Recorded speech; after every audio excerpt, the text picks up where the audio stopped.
So नमस्कार मंडळी, प्रवासच्या नवीन भागामध्ये मी शुभांगी तुम्हा सर्वांचं पुन्हा एकदा स्वागत करते आहे. आणि आपण आहोत सातारा जिल्ह्यातील वाई तालुक्यातील बोपर्टी या गावामध्ये. तर गाव अतिशय खूप सुंदर आहे आणि या गावाच्या परिसरातच आपल्याला एक सुंदरसं असं मंदिर मिळालेलं आहे. गावाच्या थोडंसं बाहेर आहे भीमाशंकरचं मंदिर आहे, खूप सुंदर आहे. आज आहे गुरुपौर्णिमा आणि गुरुपौर्णिमेच्या दिवशी तुम्हीही आमच्यासोबत घ्या दर्शन. तुम्ही बघू शकता माझ्या पाठीमागे असं खूप सुंदर मंदिर आहे. अशी कल्पना केली नव्हती की एवढं सुंदर मंदिर गावाच्या बाहेर असेल म्हणून. म्हणजे गावाच्या बाहेर नाही, गावाच्या आतमध्येच आहे. सो लेट्स गो, तुम्ही पण करा आमच्यासोबत दर्शन. तर हे मंदिराचं एंट्रन्स आहे, तुम्ही बघू शकता. या ठिकाणी नुकताच पाऊस पडल्यामुळे तुम्हाला इथं पाणी बघायला मिळेल, पण अतिशय निसर्गरम्य हिरवळ वातावरण तुम्हाला या ठिकाणी दिसेल.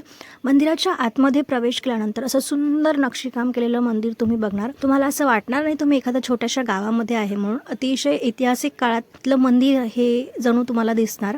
मंदिर आणि मंदिराच्या समोर एक्झॅक्ट नंदी आहे आणि नंदी आणि मंदिराच्या मध्ये तुम्हाला एक कुंड बघायला मिळेल. नंदीच्या बॅक साईडला सुद्धा कुंड आहे. अतिशय शांत वातावरण या ठिकाणी तुम्हाला बघायला मिळेल.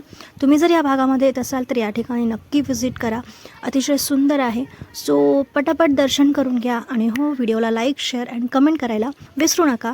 भेटूया पुन्हा नवीन भागामध्ये एका नवीन सुंदरशा ठिकाणी. Bye bye.